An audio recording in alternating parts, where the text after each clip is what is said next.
Preparing to go live. Got it. And this meeting is now being live streamed. I forgot to hit the record button first. Oh well. You choose to be live streamed. Anyone with access, you consent. I don't consent. But JJ needs to hurry up and get his camera off. On. Got it. And it's me. And now we're live. All righty. Okay. All right. We're live now. We're live now. Oh. Okay. Oh.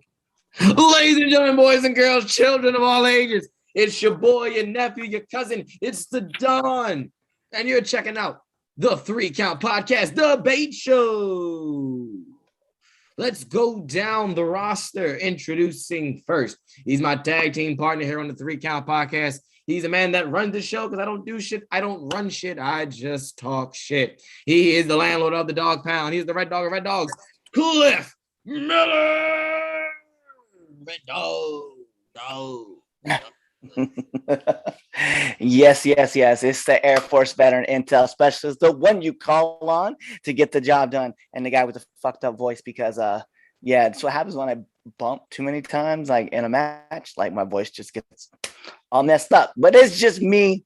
Welcome to the place where we haven't been for such a long time. Listen, bro, life be kicking everybody's butt. On top of us having bookings and stuff, like we on the move. Like, we on the move. We never stay in one place. So, but we're back. We're back for the debate show. We're always going to give you our 2 cents on wrestling. But let's continue to go down the final member on the debate show today. He is the drip master himself. He is my little brother. That's the only merit that brings him on this show.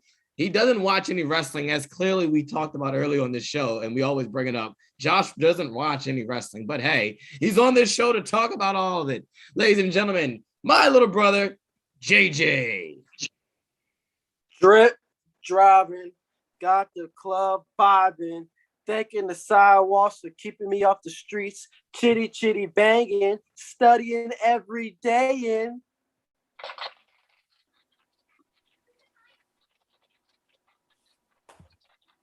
Yeah, just studio audience. Hi, Keith. So, ladies and gentlemen, here we are. It's our 3 Count debate show. We haven't seen this in a while. So let's get right to it. Intro and announcements. Ladies and gentlemen, go, please. This time now, I am begging. You to please go to our pro wrestling tee shop /3 Count Pod. Get yourself a shirt, buy something. Please buy a shirt, please. We begging y'all. We want to give you more designs. Like, we want to give you more shirts, but you got to buy them.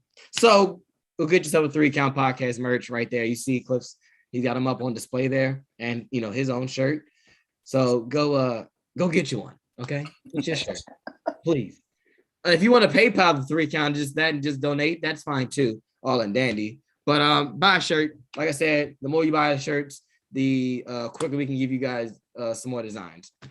So definitely go get yourself a shirt. Also, follow us on all your favorite social media platforms, whether it's on Twitter, which is 3 Count _pod, or TikTok, which is 3 Count Pod, Instagram, 3 Count Pod, and like us on Facebook, 3 Count Podcast.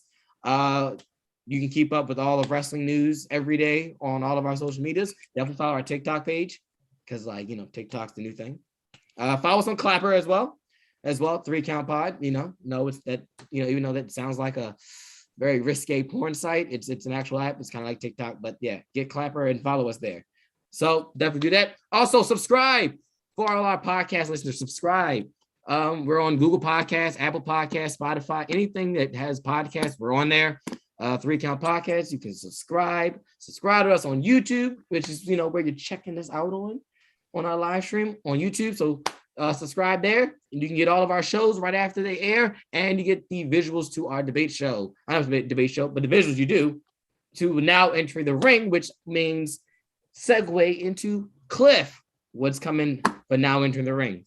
Yeah, so if you guys have been paying attention, we've got a couple of new videos that are out, new interviews. We did have, we have Phil Cardigan on the show, which was an amazing interview to have. We had Jared Silverclight on. He was awesome to have. And this week, we've got the Heel Marks podcast coming on the channel. I'm super hyped about this one. And then last but not least, you guys saw him on the debate show. He came back. We started talking about like comedic timing as far as wrestling goes. AJ Happeny is going to be on. So guys, be on the lookout for those. And then we have a bunch more interviews coming out. Although also, I do want to say this, right? So big shout outs to Righteous Reg, right? We talk about him because he is not only is he just one of the writers for PWI, but he does come out with the Black Wrestlers 500 every year, BW 500. And we love the fact that he made the list, right?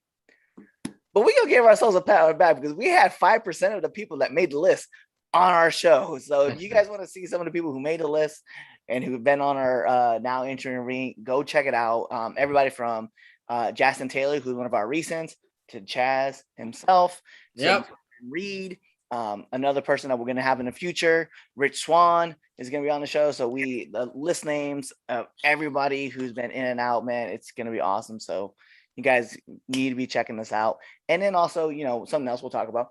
I don't know, maybe like out of the 160 something interviews we've done, maybe something like 24, 25 of them have actually been on AW Dark. So we've been moving. We have been. We definitely have been. We definitely have been.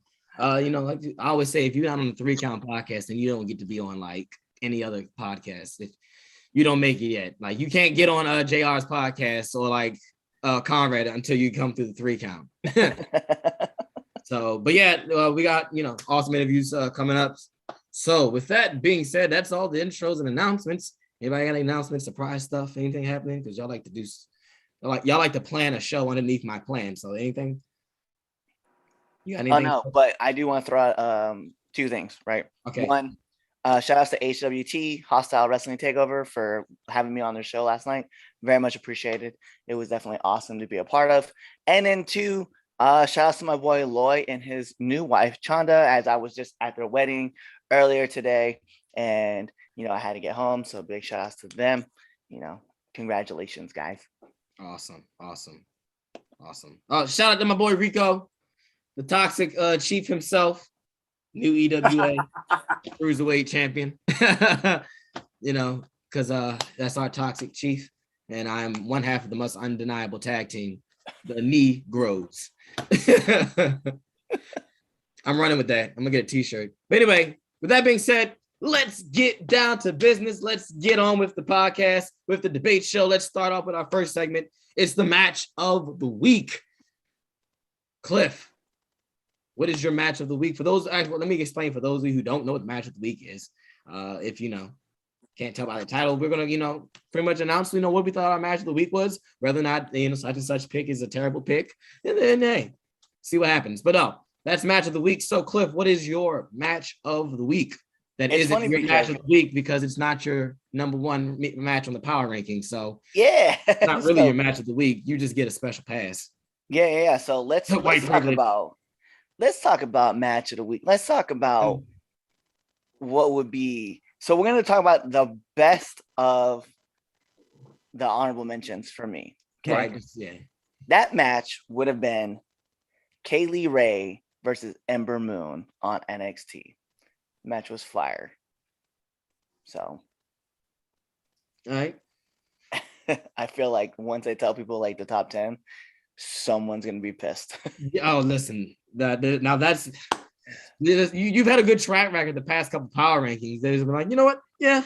You haven't got me. You haven't got red ass Chaz yet on a power ranking in a long time.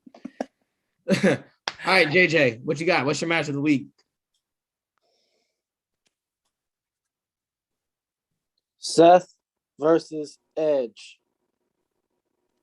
No debate. Okay, I mean, you won't get a debate because that's my match of the week as well. Great minds think alike. I mean, we could be twins, So no, because then no, because you already look like me. You light skinned, you're the better looking version of me. I wouldn't have. Nah, I'd probably still be saying I wouldn't have got Brie if we were twins. She probably would have picked you. You look better.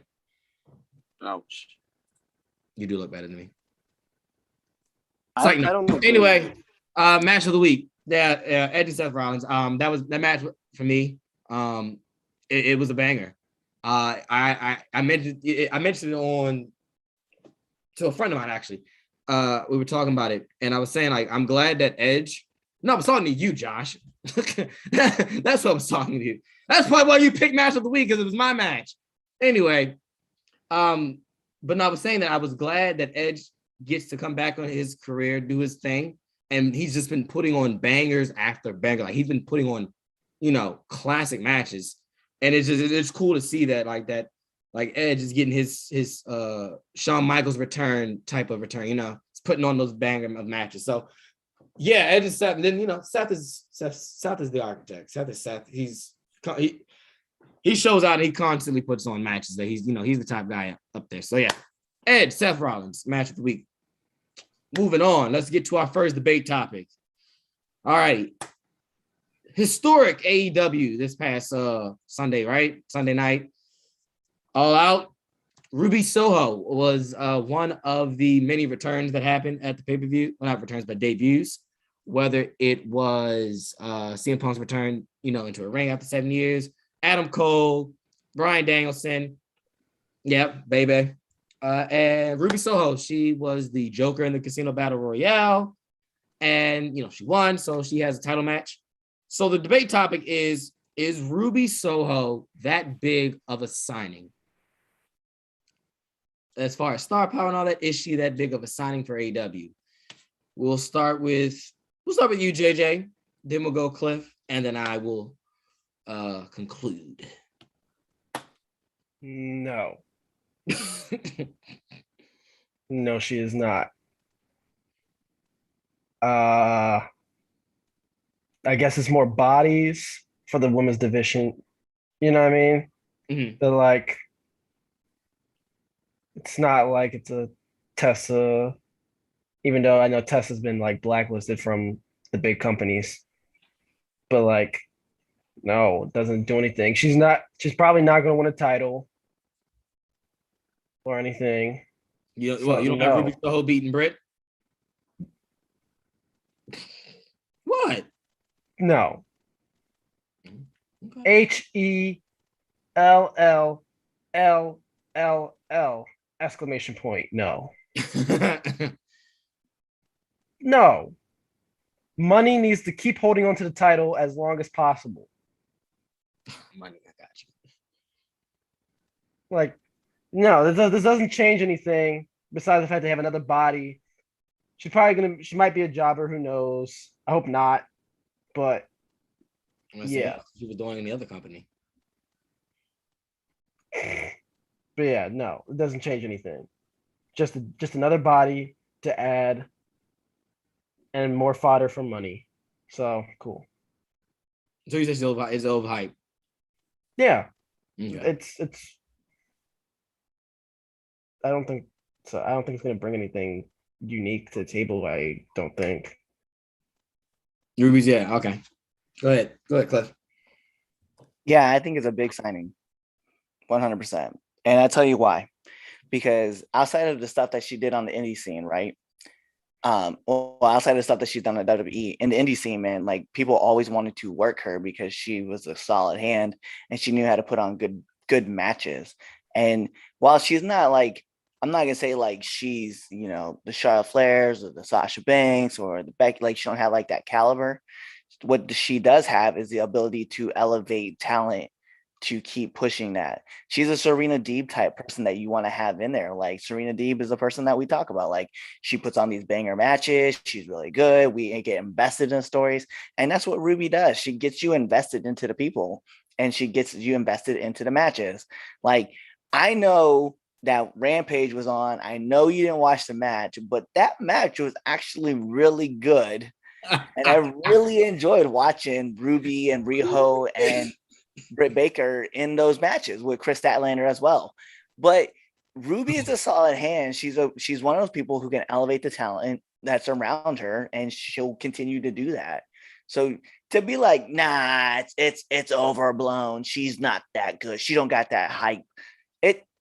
it's just it's disingenuous because she does have a hype. She is that good, and she's just a solid all around worker. Like she doesn't do like the flashiest things, but what she does well, and she gets people to buy in the stories, and that's why I think I like seeing her at AEW because we complain about it all the time that AEW doesn't know how to use their women and that the women roster was lacking.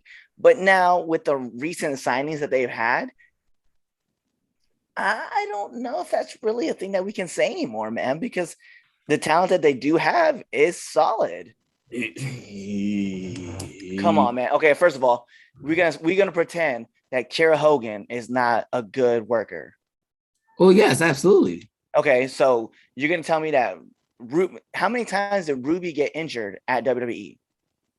Aside from her two blown shoulders, because she did blow her shoulders. I'll put that out there.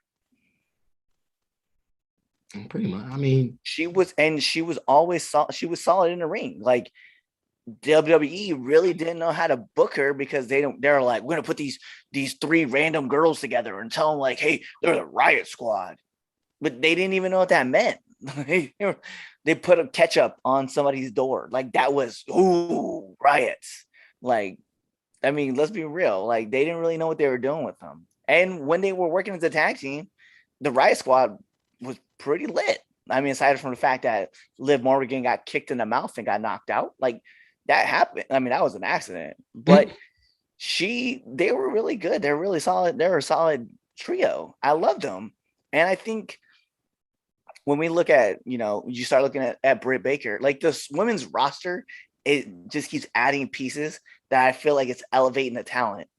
Because I mean, we've talked about Kara Hogan, we talked about Ruby. You look at Thunder Rosa, like Britt Baker is obviously like the face right now. I mean, there's just so much talent in that pool, and it's just getting better. And I'm hyped, man. But I will say signing Ruby will only help the women's roster. Okay. All right. So I don't think it's a big signing. I think it's a cool signing. I don't think it's that big of a signing as everyone's making out to be. On kind of what I agree, well, a little bit of what you said, Cliff, to the fact that Ruby's there, to elevate the talent. I do believe, I agree with you on that. But I don't think this is, the Band-Aid that fixes the women's problem, at least the women's division's problem. It's cool that Ruby Soho's there. Yeah, she can elevate talent. But the thing is this, you can have all these talent, but if the storylines aren't there and people aren't invested, there's just like, as Josh said, there's just bodies there. And I think all in all, it's not necessarily, and that's still the problem in the women's division, even now, is the fact that the women are not in solid storylines. It's not that on them, it's just the fact that they have not presented the women as stars. The only, unless your name is Britt Baker, they haven't presented them as stars. And that's where I think Ruby Soho gives that advantage, because Ruby Soho, she has that WWE, dust on her. So she's already presented as a star because she is a star. Like everyone knows who she was because of the WWE factor. And I think that's why we're saying it's a big signing. But if you look at it, it doesn't fix the problem at the women's division. So it's like putting a Band-Aid there, but not, actually putting stuff on the wound. You're just putting a Band-Aid over the cut. It's still bleeding a little bit. It's just, you just stopped it just a little bit. You didn't fix the problem. Because and that I bring, for example, AW Dark, right? We just had this past, I think it was last week or this past week. It was this past week. Yes, it was this past week. Diamante and Swole, right? That culminated on Dark. Why isn't that on Dynamite? Like you can still have two women. Like if they're so full of the women's division, they can have those two storylines on Dynamite. They could. They really, like, that was more intriguing. And then it invested me, the package that they were hyping it up on social media. That should have been on Dynamite. That should be when, 1 million people are watching that, should be watching that. Tony Khan said it. He knows it. Like half their viewership watches Dark. They get on, average their 800, 1 million range of viewers on Dynamite. They get half of that on Dark. So why don't you put that on the show that makes it has 1 million people watching? It's Ruby Soho, she's cool.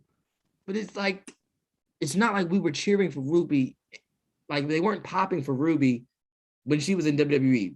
Even when they were pushing them and they were getting the esteem, I wouldn't say they weren't getting over. I won't say that. They weren't getting the pop that they're making it seem that Ruby Soho. Like the way that, I mean, they're in Chicago pops for anything. A Roach could have came out and they still would have went, batshit crazy. It's just you just trying to get blacklisted from Chicago. but it's facts. It's She's Chicago from and Philly. Chicago. I mean, they pop for a hometown hero. Grown ass men crying over Phil coming out after 7 years. Well, I mean, that's in Phil. the United Center. That's Phil. But that's Phil. That's different. That's Phil, No, who hasn't it's a wrestled in hometown 7 hero. years, to Ruby Riott, who was in catering for 7 years. I'm just saying. What's the difference? There's Chicago pops for a their complete heroes. difference. Listen, Chicago pops for the heroes. That's what they do. Just like You're right, but you're right. You're right, because in Cincinnati, they barely popped for in Cincy. You know who else barely gets any pops?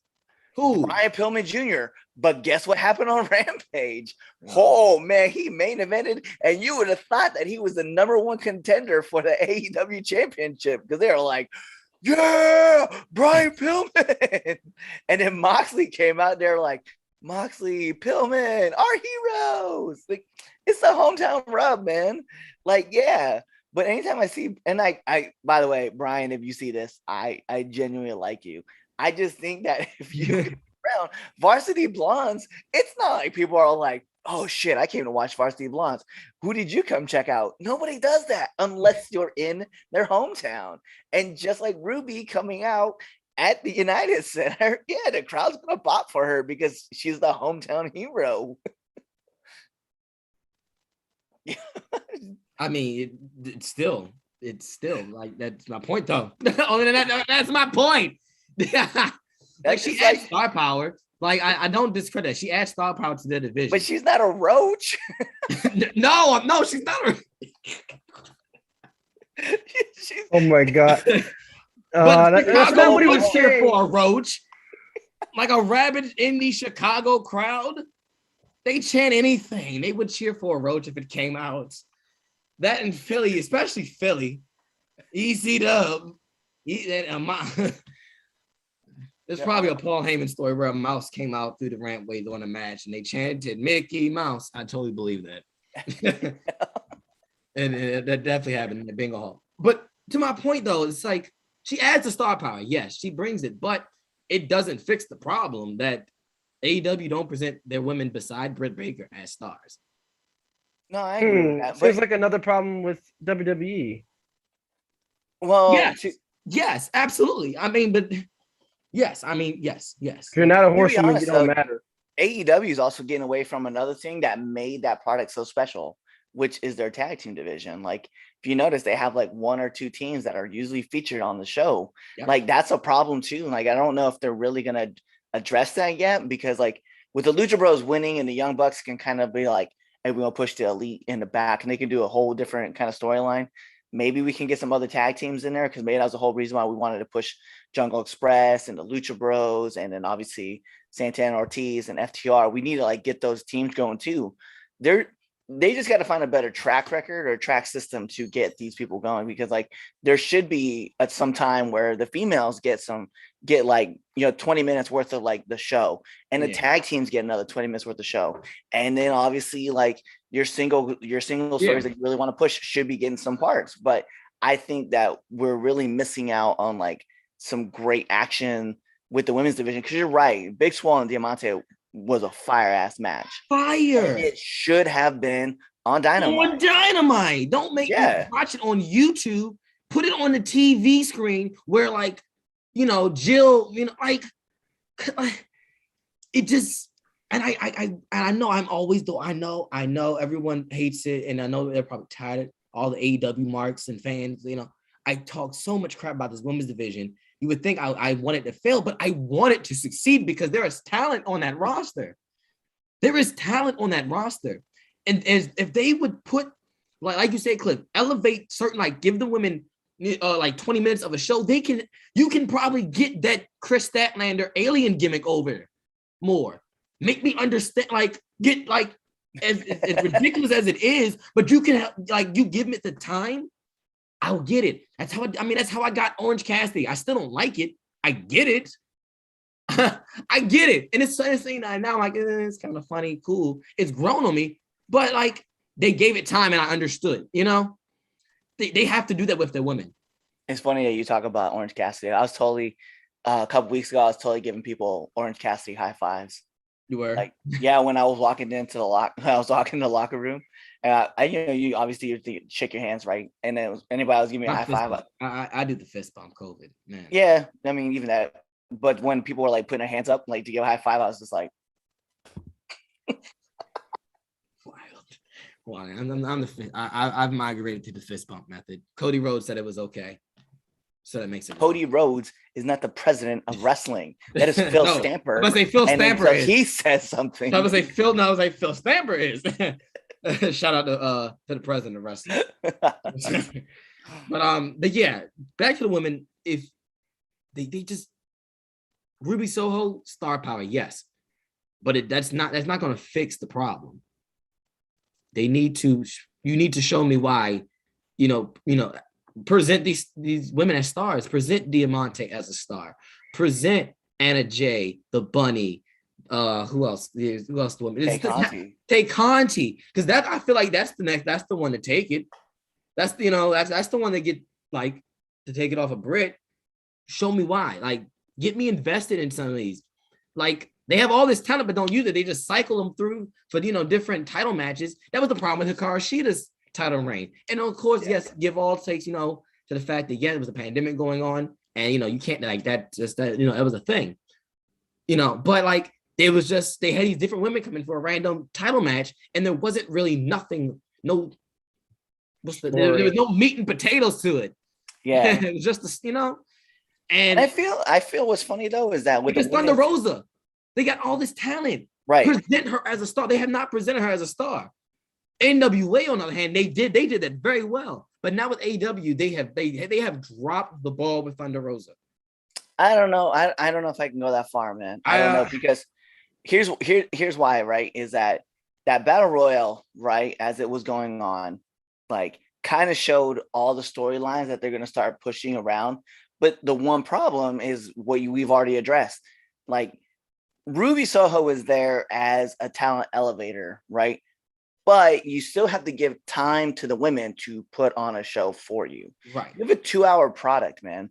Like, we need the tag teams to get featured. We know that TNT titles got to get on the show. We know that you're going to have some storyline with the main, like the top title, right? Phil's going to be involved in there somewhere. CM Punk, okay? It's going to be involved somewhere in there. And then you call him Phil. Was that? We're just going to refer to him as Phil. Yeah. That's fine.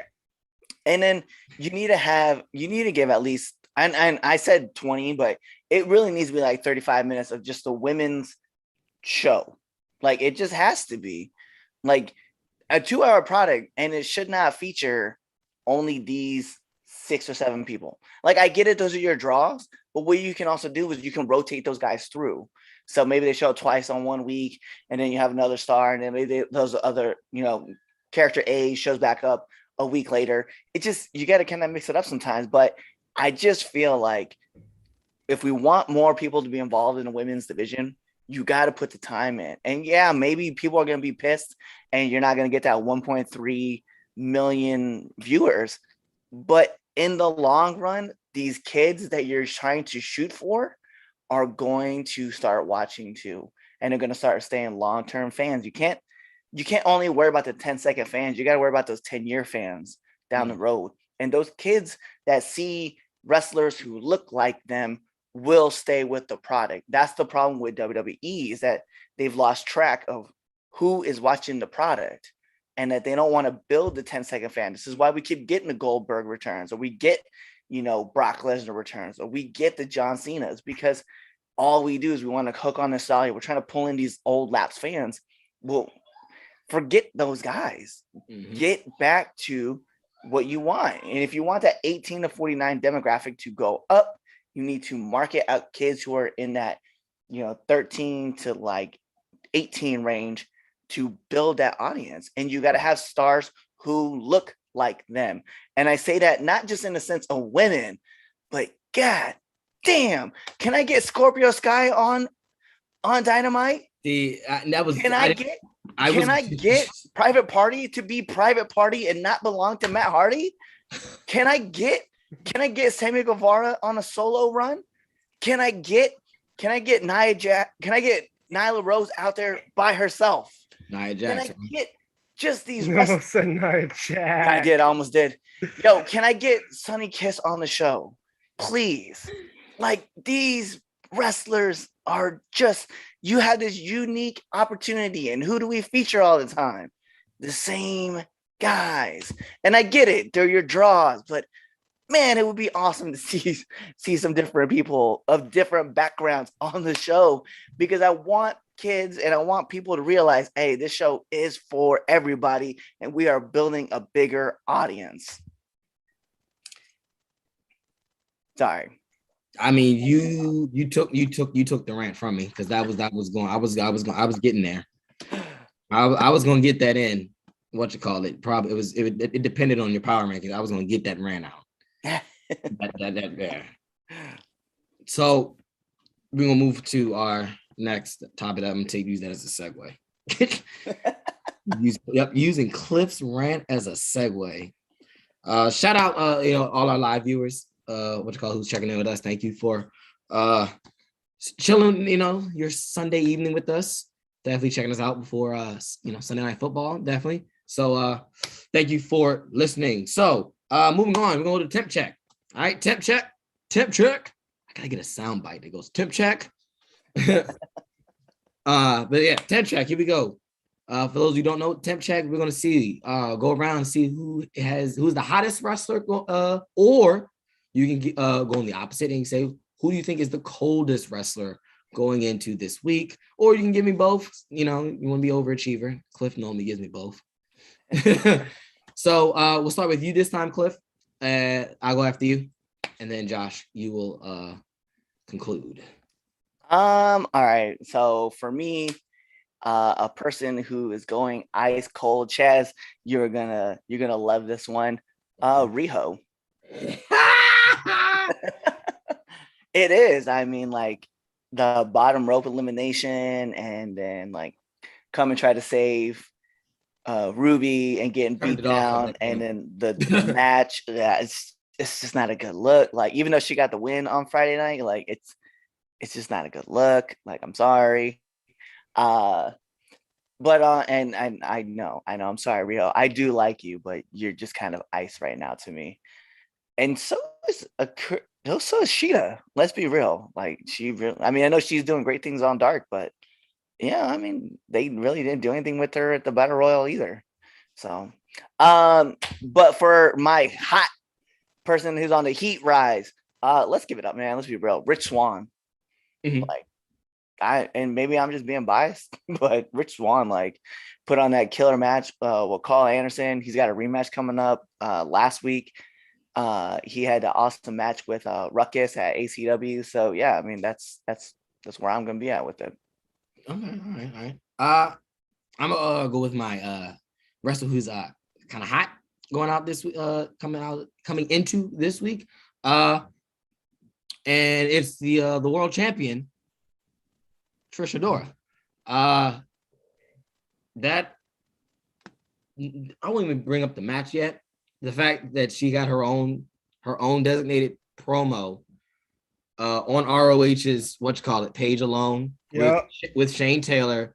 Shane Taylor telling Trish Adora that because she lost in the match. Spoiler alert if you didn't watch it. Because I spoiled that match for apparently person here, and I completely apologize. Because I thought he watched it. Sorry, Cliff. And then my tag partner did the same thing. It was like, yeah, she lost. It's just pure ignorance. It is. But Shane Taylor said that she was gonna make the world. He was gonna make sure they know who Trisha Dora was, and I think that alone, that promo, it was really good, and that alone, I think, has got her shooting her to the moon. And it's cool that she's getting that shine, but also her match as well was fire. So, but yeah, I got Trisha Dora, the Pan African World Diaspora Champion, as my temp check hot. I got no cold wrestler. Hey, I'm gonna throw in there too, man. Didn't she finish like 44 in the PWI?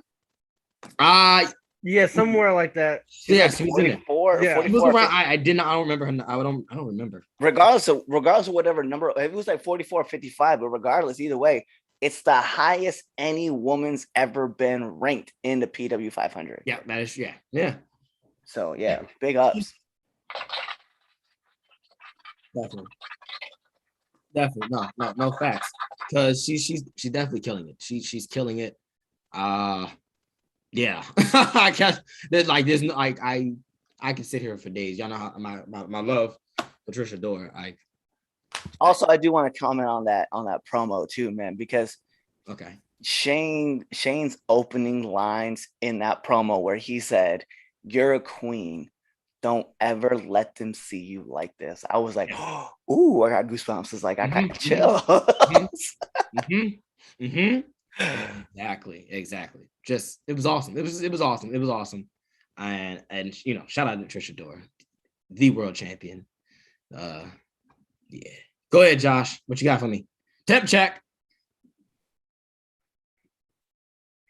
Putting the thermometer in, the mercury. Trying to taste it. It's right on my tongue. You're gonna die from mercury poisoning. Beep, beep, beep, beep, beep. All right, let's see. When did mercury? What? Okay. All right, never. Forget that. I told you. Yeah. Sure. We live. Everybody's seeing that. All right, so yeah, epic fail. All right, so let's see. Who's ice cold? Colder than Ebony Maw and Infinity War. Like that joke.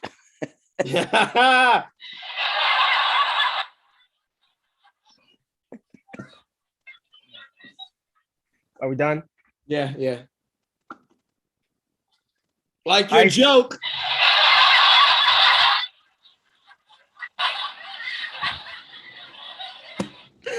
All right, I'm done. All right, go ahead. Temp check.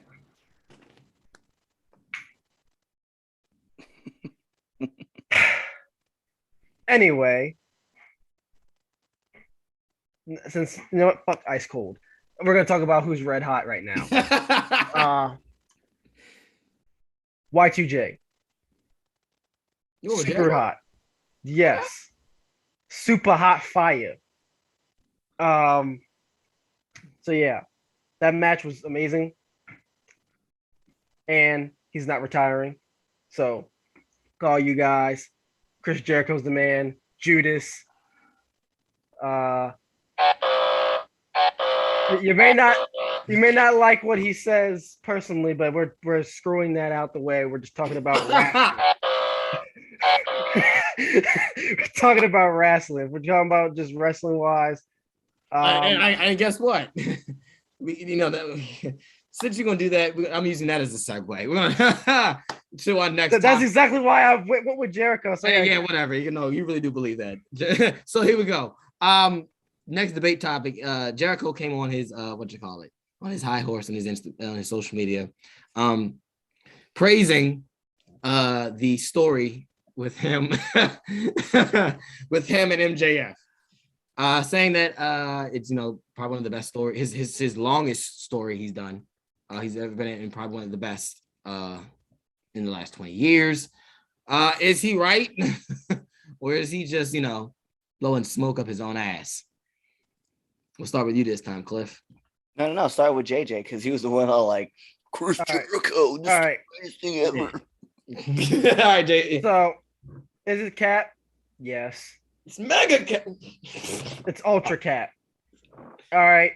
If there was a master ball to catch all that cap that Chris Jericho just threw out there, it'd be, 100% catch rate. You know what I'm saying? That's utter cap.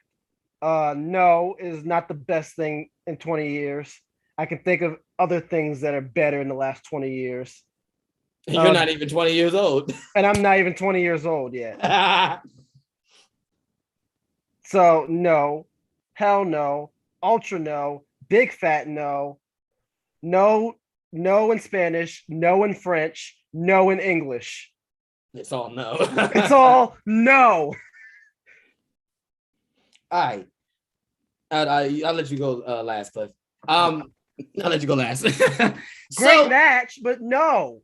It wasn't the best in 20. Is it one of the best?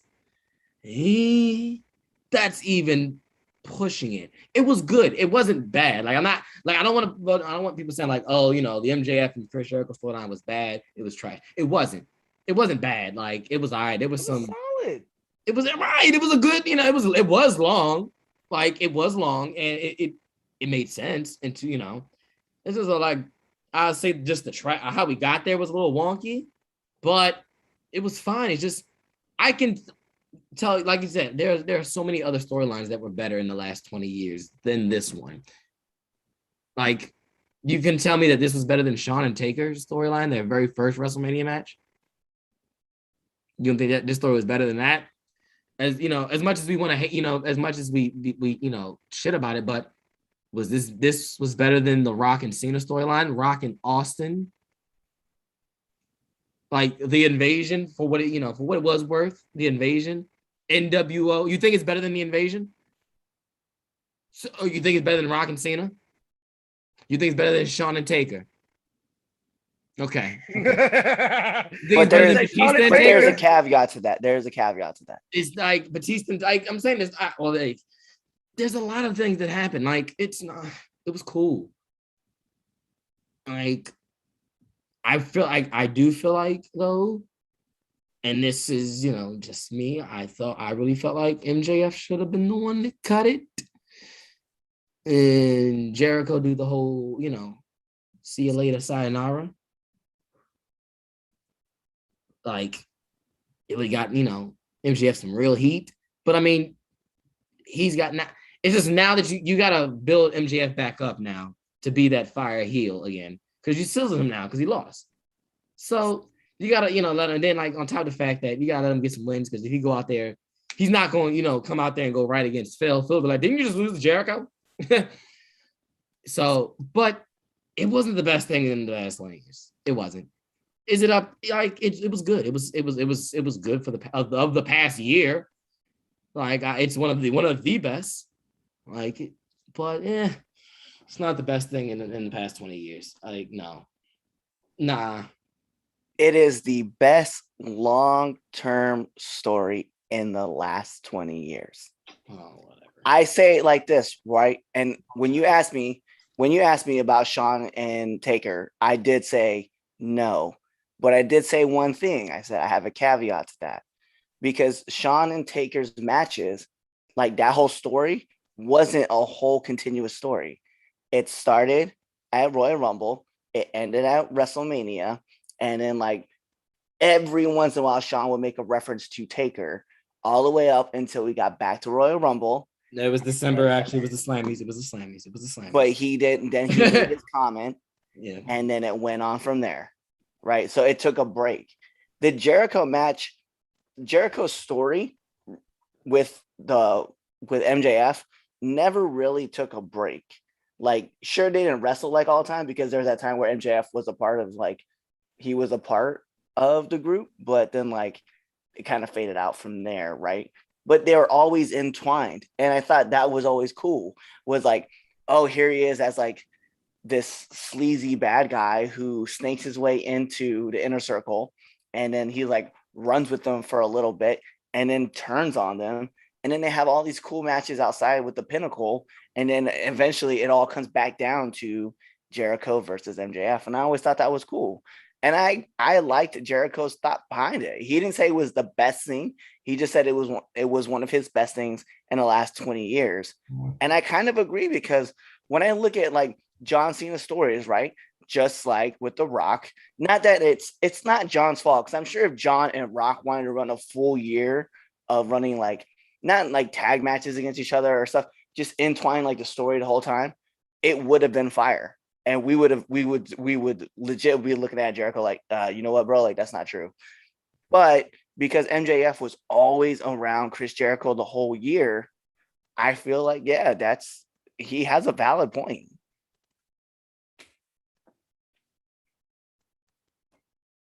And you can't really find another story. Like, what are you gonna say? The Shield? Like, that was a better story? Because they kind of all just like went their own different ways, and then they came back, and then they went away, and then they came back. They weren't always in touch with each other. That's why I liked this story with Jericho and MJF. I just thought because MJF was always around somewhere in the story, he was always there doing some fuckboy shit. And his t-shirt that said MJF3 Jera below 0. I thought that was great. I mean, it was great. It was funny. Still, I still don't think it's the best long term. I still don't. Well, 5 minutes of the story. I think Jericho's feud with what's your face? What is his face? What's that guy? To be fair, I think a story that would rival it would be the one with Kevin Owens. Yeah, I was about to say Kevin Owens. I couldn't think of his name. Well, I guess what is his name? Kevin Owens and I was about to say Kevin Owens. Like, that's better than that. That's better than MJ. But even that story went what, 9 months? Okay, like, I say that like it wasn't a. I say that like that. I don't mean it like that, but I mean, this was a story that they built for almost 18 months, 19 months. Really, kind of since the start of AEW, because whenever like Jericho was being the heel, he was the asshole heel, and then you had MJF being a cocky heel, like, and they're always just like crossing paths. Like, I still think man, Hogan and Shawn had that story was trash. The match was trash, but the story was cool. Granted, Shawn sabotaged it. It doesn't matter. Rightfully so. It's still hilarious. I said the match wasn't fire, but the story was better than this. The match was fire. But it wasn't a long-term story. It was like, I know, but still, I'm just saying that was better. The match was fire. What are you guys talking about? It was Shawn flailing. It was. I just hilarious. Fine ball of shit. It's comedy gold. It won't do it for me. Like, I enjoyed it. It just no. And everybody's entitled to the wrong opinion. Then exactly, and you're entitled to your wrong opinion, and that's perfectly fine. Listen, just because I'm outnumbered here, black to brown, does not mean I'm going to back down. I know you would like. I know that, and that's all good. But like, no, man, it was. It's so like not even just like. No, I just like the fact that I'll be like, name me one other story that was way better, and you're like, I can't think of nothing off the top of my head. I need this. Our encyclopedia is not here. No, and he's not. This is where I need. The one time I need him, he's not here. I'm gonna lay him out tomorrow morning. But yeah, it don't do it for me. Let's check into our check into the chat box. What's everybody talking about? Oh, we're just talking about how you're trigger happy with your Oh yes, absolutely. Should give that to Cliff. Wrong. But you guys let us know if you could think of another story that was better in the last 20 years than MJF and Chris Jericho. Let us know in the comments below. We're definitely wanting to hear from you guys. Yes, because there's plenty of them. I just can't think right now. All right, move on to our next and our final debate topic. Mick Foley. Actually, you know what? I'm not even mad. Someone actually did throw out a good one.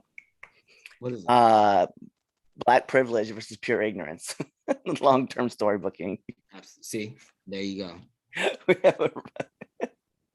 Yeah, Keith, cool.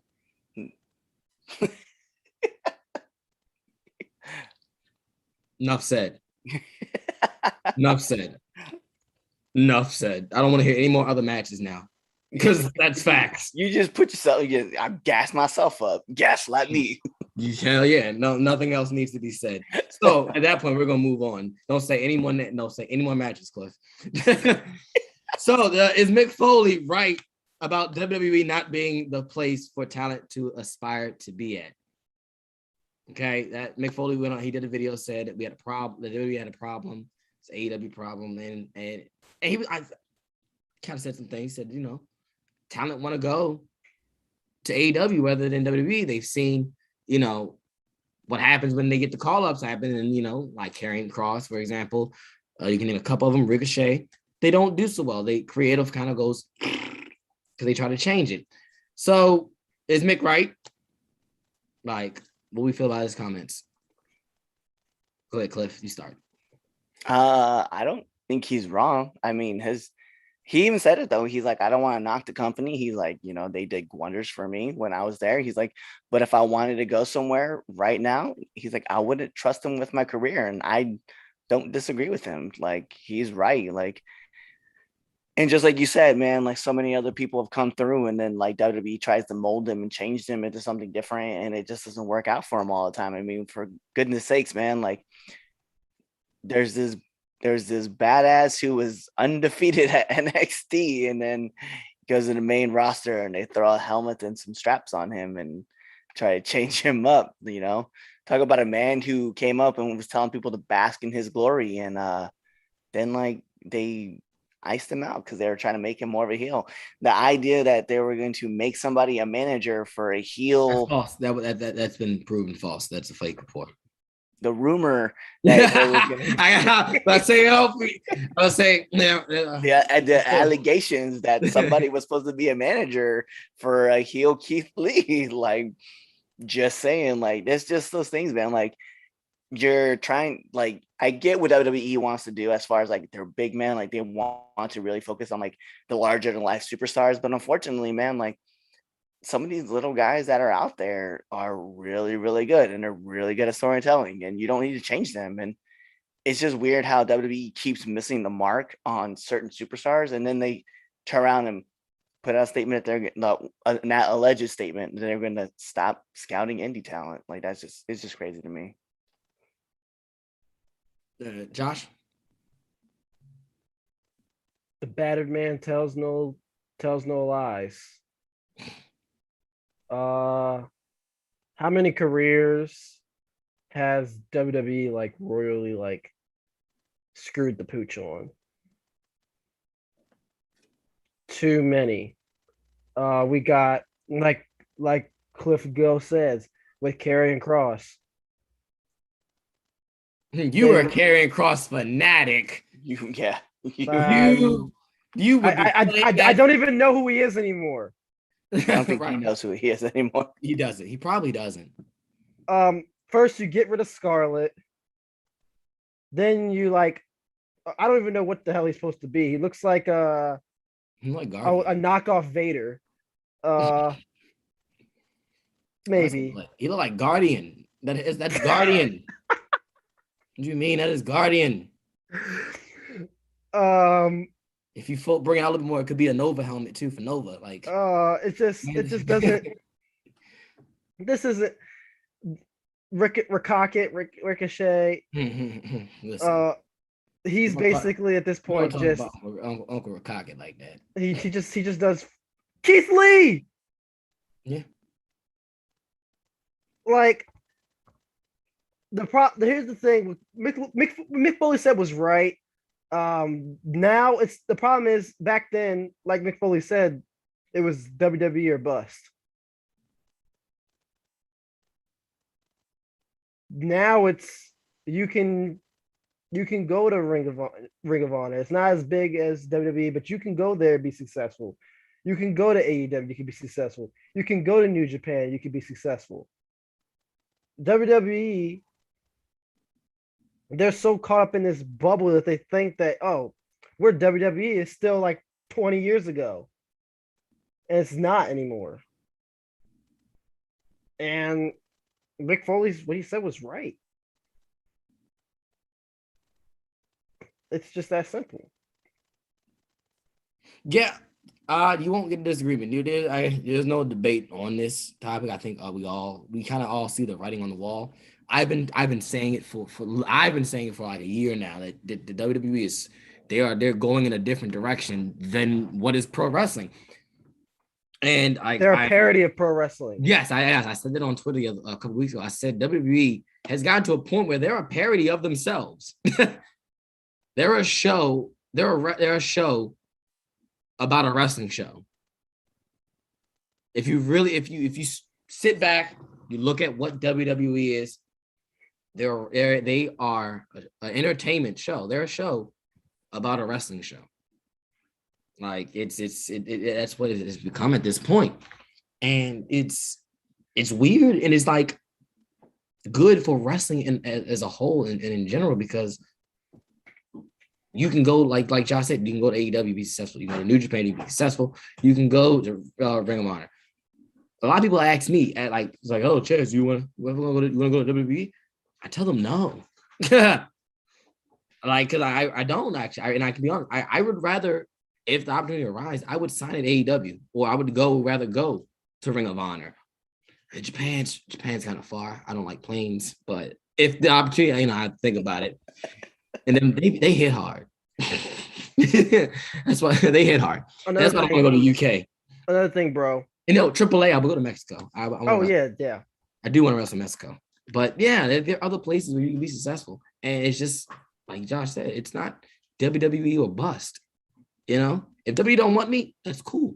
That's cool. I'll go over here when they want. And then here's the thing, if they do want you after the fact, that's another story. Because I think, that's a case-by-case basis, the money and all that and stuff like that. It's the money. That's the only thing that's really enticing about WWE nowadays. That's true. That is true. Most people now at this point, I mean, I'm pretty sure they do enjoy wrestling. You know what I mean? Mm-hmm. But a lot of them are just in it for the money. Yeah, and it's a role. It's a role. Like they said, they can teach anybody to wrestle. When they said that, it's what I've been saying from jump. But Cliff, the other couple like a month and a half ago, when I said it, was like, no, you're crazy. Omos. they said it like Omos is a perfect example. They're not pro wrestling anymore. And I'm gonna keep saying it, like when we have these type of conversations about WWE as far as that aspect, we gotta look at it as like they're not booking, they're telling, they're writing a TV episodic show. They don't have bookers. I mean, there's a booker, you look at Vince, but it's a TV show. It's a TV show about wrestling. And that's if you want to do that and you want to be on TV, that's fine. You can do that. But if you want to be a professional wrestler, you got all this other stuff to go to. You have AEW to go to, and Mick's right. And Mick's always been one to tell the truth. He's always, if you have not followed Mick Foley on Twitter in the past 5 years, you're missing out. Especially, he calls out WWE on their shit. He's not afraid to do it, and he calls it when it's trash. He says it when it's really good. So it's not like he's reached the bandwagon of trashing the company. No, he tells when it's good, he lets you know that something's good, but it's not. AEW has healthcare. That's why I want to go. Then once I heard that, I said, "Oh, I'm sold." You gotta be on a full time. You gotta be on a full time. That's fine. They will sign me for full time because I'm that damn good. Also, you guys keep talking about places that you can go. You mentioned Ring of Honor, you mentioned New Japan, you mentioned AEW, but we are also leaving off two big companies. One being the oldest, NWA, and then Impact. That's true. I told those you are all the places that you can definitely succeed at. You're right. You can. There's just so many places, so many options. But it's so crazy to think about that. Hold the point real quick, Cliff. You can even mention some of these top indies feds as well. That's what I was gonna say.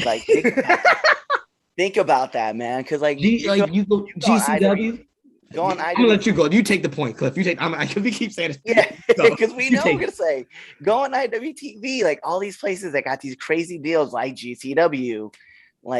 Game Changer is not playing around, man. You can have a successful wrestling career outside if you want it. You just have you're gonna have to, obviously you're gonna have to work for it, right? Yeah. But it's out there and people will book you because they know that you're really good. See, I'm talking to people from, the show last night, and everybody's like, man, I'm booked every weekend until July of next year. I'm like, bro, who has time to think about that time? And I'm like, if I want to be on that level, you obviously got to think about that. And I was like, bro, that's a long time to think about. And I was like, but that's crazy to think that you're booked out that far. I'm like, you know what? I'm not even. I don't even have the full year yet. Bro, I don't even got a full month. Like, I'm still looking over here at like November. I have one booking in November. Hey, by the way, anybody want to book me in November? There's a strong possibility I might be open. See, before this time, yeah. Like I got, right. But no, you're right. It is like there's places outside the bubble, the bubble of the WWE, where you can be successful. And Mick just called it out. He's just the legend of that called it out and said it that we've all been saying, especially some of us who stay hip to the wrestling scene going on outside of the E.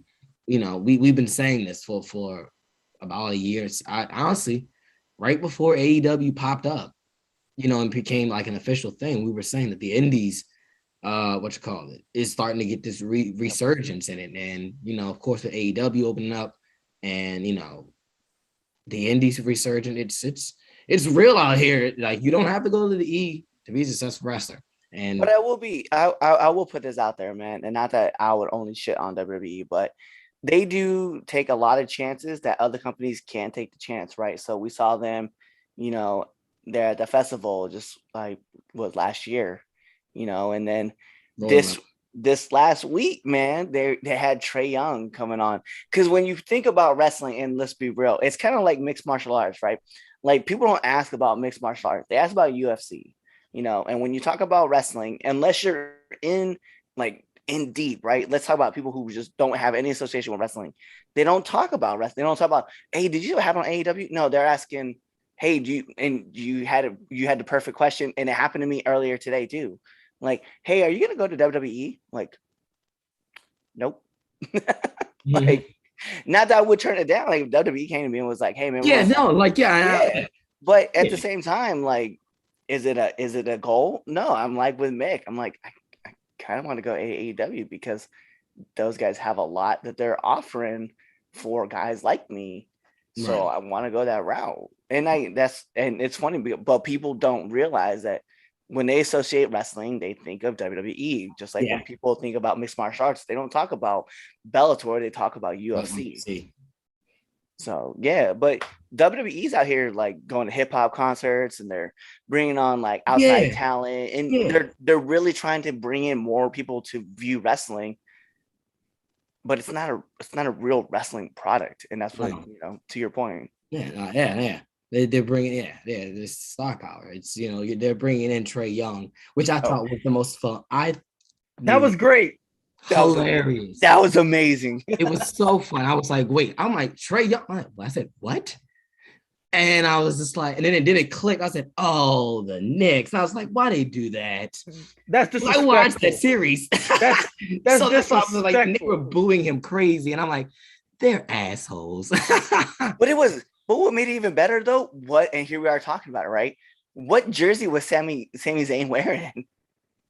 He was wearing a Knicks jersey with Trae. He brought out Trae Young wearing a Knicks jersey, and then he's all like, check it out. And Trae Young was like, get away from me, bro. But they're on the same side. That was hilarious. We had a who was the one tweet that had it was like, if James Dolan comes down now, he might become the biggest face. Who was it? I don't know who said it. I forgot what tweet I saw, and I was like, oh my god. I missed that one. I can't remember who it is because I want to give him a shout out, but I can't remember who it was. I think it was Righteous Reg. It might have been. I think so. Yeah. Yeah, he would have made that. He would have made that reference. Yeah. Okay. Yeah. Yeah. But yeah, if we had a heel moment of the week, I would have gave it to MJF for his entrance at All Out. But nah, Vince takes this one with Trae Young. Sorry, but get that kid from the Hawks. Facts. Hey, he's good shit. He'll be real great here. All right, All right, moving. Trey, here's moving what you gotta on. do. Just walk out. That's all you gotta do. Don't do anything. Just walk outside and just wave at the fan. And then They'll they take care of the ejected him rest. too. What's that? Then they ejected him, which was even better. That they sent him out, and I was like, "Hey, yo, that's how you." Like I said, it's a show that has wrestling elements in it, but it's not a wrestling show. Like that's wrestling 101 right there. Like you get the home crowd, have them happy. Yeah. But Like this man was choking Rey Mysterio, and the ref was looking right at him, and he was just like, "What do I do?" Come on, man. Trey got me with it though. Like I was like, Trey, if you weren't a basketball player, you might actually have a career at WWE. right. As a manager, I would buy into that. Yeah, exactly. Oh man.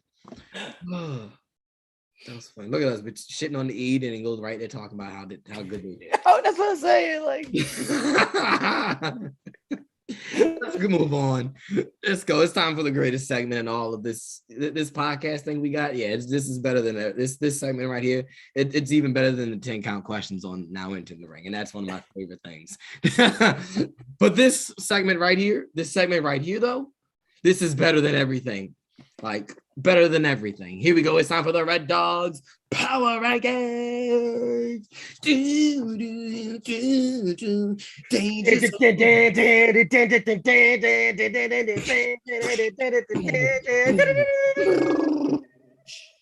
boom, boom, boom, boom, boom, boom, boom, boom, boom.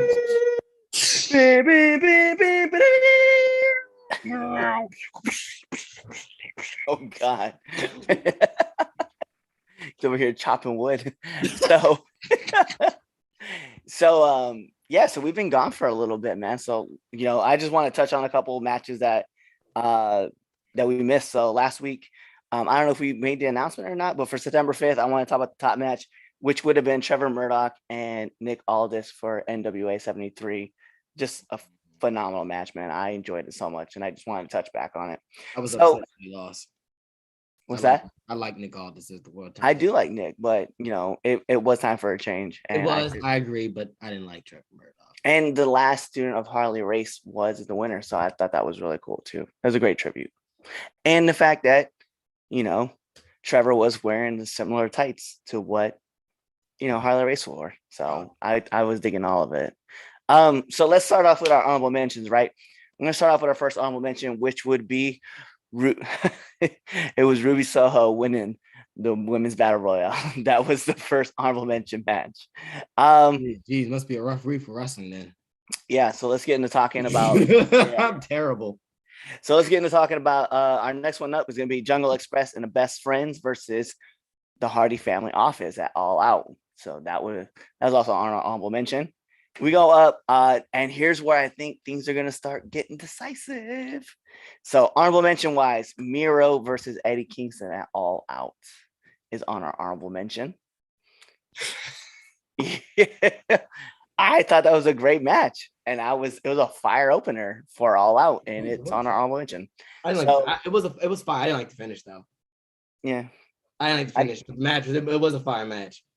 I think I hate when people do the bounce off the ropes twice. Like I get, for the actual momentum. I just for the other guys, like you just gotta stand there and watch you like no. You remember because like they did that at WrestleMania with Taker and Roman, and I was like, why is Taker just standing there as Roman's powering up? I'm like, no, he's hitting at the same speed. So let's jump into our next honorable mention match, which a lot of people will probably be tripped out about. Kenny Omega and Christian at All Out, sitting at an honorable mention. That's fine because it was cool. Like it was cool. It wasn't what Meltzer said it was. I thought it was a great story told match, but I didn't think it was all to be on the top 10. Yeah. Yeah, it was high. So our last match on honorable mentions, as I mentioned at the top of the show, would be Kaylee Ray versus Ember Moon at NXT. So let's hop into our top 10, with the number 10 match being Santos Escobar versus Carmelo Hayes at NXT. I love that match. That was great. We're gonna move into number 9, and this also will be kind of decisive because this was your guys' pick. It was Seth Rollins over Edge on SmackDown. Let me tell you something. If that damn Lucha match, that damn Lucha Brothers and Young Bucks match is anywhere near your top 5, I swear to God, you're fired. So we're gonna jump into number 8, which this was a match that you really had to see in person because the energy and the energy of the match really like drew me in, and then the match was really solid too. So this is really, I mean, this would technically be our second, but this would be the first time that this company has made the list.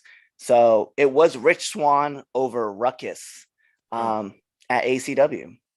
It was a great match. I loved it. We're gonna move into number 7, which is Chris Jericho versus MJF at All Out. Bro, that match was better than the tag match. I see you just tag. We're gonna keep talking. Number 6 was Malachi Black versus Dustin Rhodes at Dynamite. That was better than the tag match.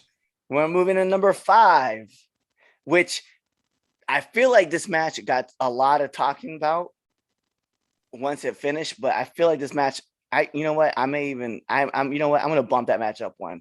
So it's the first time that you're gonna see a match get bumped up. So at number 5 will be the Lucha Bros versus the Young Bucks at All Out. Well, that was originally 4. That was. So at number 5, though, What drugs are you on? All of them. So number 4 was definitely because oh my God, what? Andrade El Idolo versus Pac at Rampage. You originally had that over? I did originally. So let's move into Quit, bro. let's move into number 3. We're gonna talk about Jon Moxley versus Kojima at All Out. That was better. That was not better than Edge. I would put that in the Edge and what you call it. No, that's not your power rankings. I'm shutting up. Let's jump into number 2 with CM Punk versus Darby Allin at All Out. Okay. What do you have as 2 and 1? So what is number 1? So it was my favorite match. I was mostly invested into it. And what's funny is we always talk about like why certain matches get their spots is because of how I get invested into the match, right? So the number 1 match that I was mostly invested in, it would have been Dr. Britt Baker DMD versus Chris Statlander at All Out. Okay, so let's talk about. We can talk this now. I was kind of waiting because I wanted to do everything, and then we could talk. You got some wild accusations in this. So the Seth Rollins match, I can give you. Yeah, we could probably bump that up a couple spots. I could definitely do it like that. A couple, but to say that Lucha Bros match, because it's not your cup of tea, and I get that. It's not. It's not tagging. It's a tornado tag match in a steel cage. Like it is. What it has to. It was. So where was the story? It was just spots. They were doing spots. It was a bunch of spots put together, and it was 2 tag teams trying to show off that they were better than the other team. Because there's at one point where they were just literally mirroring each other every single time because they knew each other so well. I thought they were just overdoing the package pile drivers on the aprons, the super they do that standoff. Every match, Cliff. The super kick standoff. Whoa, no. They do that same spot every match. They have that stupid package pile driver spot on the apron. They do that every match. They do every match. They did it in that ladder match at the first All In. They did it on Dynamite. They do what? You're gonna tell me that story? They do that crap every time. That's not story. That's a spot that they do. That's just their spot. No story. And now the Lucha Bros are your new AEW tag team champions. I'm fine with that. Is that just oh, you gotta be kidding me. That didn't the thumbtacks with the shoe and it's not that was a callback. I appreciate that callback. That was a callback, and I genuinely was excited when I saw that. But it wasn't. It should have been the finish. It should have been a finish. And then the finish was that lazy dive that Ray Phoenix. That wasn't the finish. The finish was the. That led to the finish. That was that happened. They were going home. Exactly, and it was lazy. It looked like a dead body falling. That's what Ray Phoenix looked like. It looked like you just dumped the body off the bridge. What was he gonna do? Like, he at least look like Rey Mysterio. Look when he does it. At least spread his legs out. Do something. My man looked like a dead body. Cody broke his toes when he jumped off the one time. God, it's like the second time they've ever used that steel cage too, by the way. And the fact that I don't care. Man. And Cody broke his toes the last time he did that moonsault off of it. Well, no one told him to do a fucking no one did. No one did. Like shit, but no, dude. I love the fact that we have people in our chat saying that Ryback is the GOAT. That's fun. Ryback, we appreciate you in our chat. Awesome. Thank you. But no, that tag match does not get anything for me. And the fact that Meltzer gave it a fucking 5 point something and a 5, I was just like, what? It reminds me how I hate the rankings and I hate Meltzer. And I was just curious. It's in my top 5, but it's not. I mean, like I said, originally when I went back and started thinking about it as I was doing it, I was like, damn, dude, I really did enjoy. And I was invested in that match a lot, but I wasn't. The top 4 matches, I was like, sucked in to the world. And Moxley and Kojima, man, like that match was a lot of fun. And then to see, and I know this is post, right? When Suzuki showed up after, I was like, oh shit. I popped for Suzuki. I was like, oh shit. And I guess if I would have been fair with that same kind of logic, Kenny and Christian would have been up in the top 10 because of obviously Bryan Danielson and Adam Cole. Right. I see what you're saying. But that was post. I mean, I just the tag match. Everybody, it's the greatest tag match. I'm like, what? I knew. Well, first of all, I didn't say all that. That 10-man. I know you didn't, but SmackDown. I see. What 10-man, that 10-man tag match on SmackDown. That was it, man. That was the bee's knees. Like on that note, I get the time to go home. So thank you, everyone. If you made it this far through the show, I always got to tell people that because it's a feat to get through our debate show. It is a feat. It's every time you get through, you get a little achievement on Xbox or a trophy on PlayStation. Gotta, you get a little. Hey, made it through another debate show. So thank you for sticking with us. It's 7:30 live. Live right now. It's 7:30. Make sure I rephrase that statement. So you got an hour before kickoff. So babe, glad you spent your Sunday evening with us. Thank you again. Make sure you share our video, subscribe on YouTube. What else? Subscribe to all of our podcasts. We're everywhere. Apple Podcasts, Google Podcasts, Stitcher, Spotify, everything. We're all there. Follow us on all our social medias. Buy a shirt. All right. Definitely do that. Buy a shirt. I'm your boy, your nephew, your cousin. It's the Don here with the Red Dog of Red Dogs. Here with JJ. Yeah, I know. I realized yours is different than mine. So I'm like, oh, you're this way. He's down that way. So whatever you see them. I'm on the right or the top right. You're sleeping. That's what you're doing. No, I was sleeping. You were nodding off live on the air. You definitely were. And you're being called out on it in the chat too. You got that's the Cliff, you take this video and you put it on TikTok tonight. Don't do nothing for the podcast tonight. I've given you the night off, but to do that goes on TikTok. The sleepy one. Sleep. That's your new name. You've upgraded from Napster to the sleepy one. That needs to be your Twitter name, Josh. Your Twitter name should be Sir Sleeps a Lot.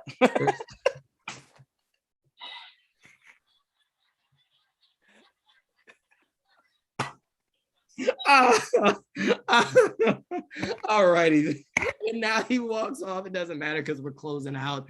Tune into the next episode of the 3 Count Podcast. Be there. Are you going in what are you doing? Put himself in a hamster because he's trash. Be there or be. You just be there. Just be there.